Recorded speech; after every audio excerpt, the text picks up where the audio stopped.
নমস্কার বন্ধুরা, Rafan online take সলিউশনের পক্ষ থেকে সকলকে স্বাগত জানিয়ে শুরু করছি আজকের ভিডিওটি। যারা ভোটার কার্ড কারেকশান বা ট্রান্সফার করবেন তারা এই কাজটি করে নিন আপনার ফোন অথবা কম্পিউটার থেকে। কিভাবে করবেন তা এই ভিডিওটির মাধ্যমে দেখে নেওয়া যাক। তো চলুন দেখে নিই। সর্বপ্রথম voters.eci.gov.in এই পেজে চলে আসবেন। যাদের রেজিস্ট্রেশন করা নেই সাইন আপ অপশান থেকে রেজিস্ট্রেশন করবেন, আর যাদের করা আছে তারা লগইন অপশানে ক্লিক করবেন। এইরকম একটি পেজ খুলবে।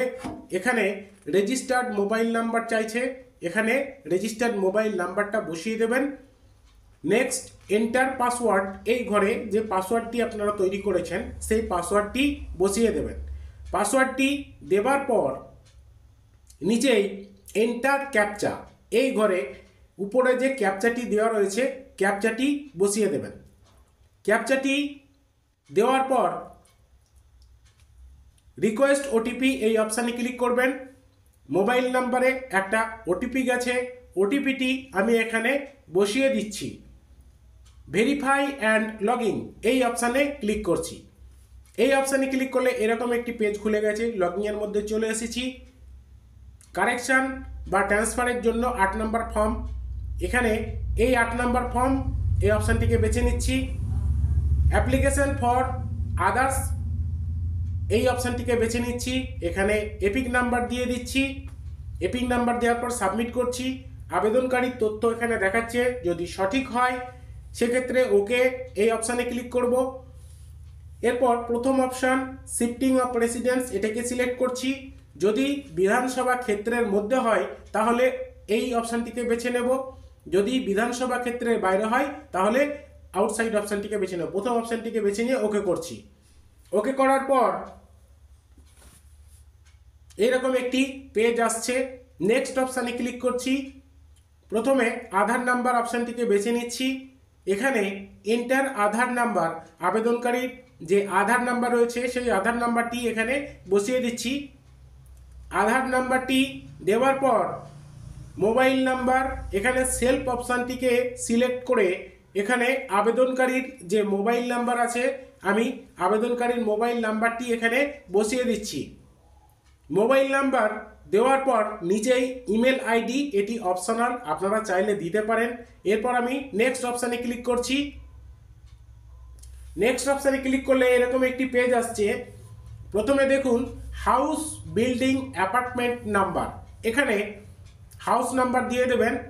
আবেদনকারীর আত্মীয়ের যে ভোটার লিস্ট আছে সেই ভোটার লিস্টের এই নাম্বারটি রয়েছে, বাড়ির নাম্বার দিয়ে দেবেন। এরপর মহল্লা, রোড, স্ট্রিট, এখানে রোডের নাম আমি এখানে দিয়ে দিচ্ছি। রোডের নাম দেওয়ার পর ভিলেজ, টাউন, গ্রামের নাম এখানে বসিয়ে দিচ্ছি। গ্রামের নাম লেখার পর পোস্ট অফিসের অপশান আসছে, এখানে পোস্ট অফিসের নামটি লিখে দিচ্ছি।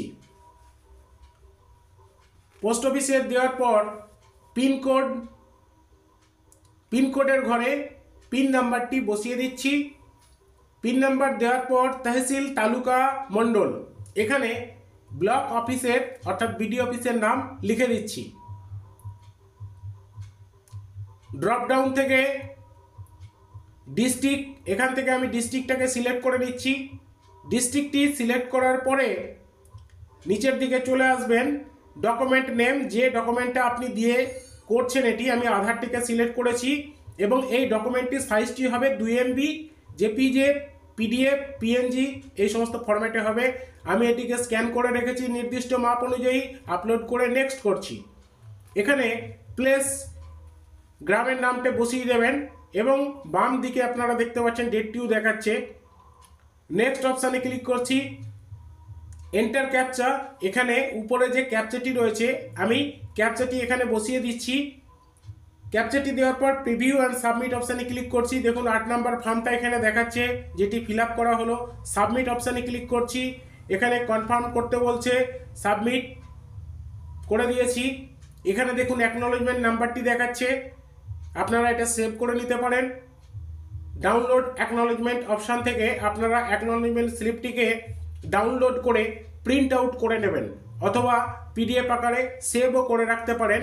আমি এটিকে পিডিএফ আকারে সেভ করে নিচ্ছি, পরে প্রিন্ট আউট করে নেব।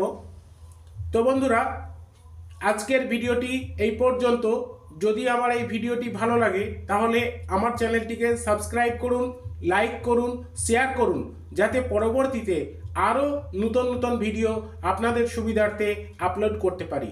ধন্যবাদ।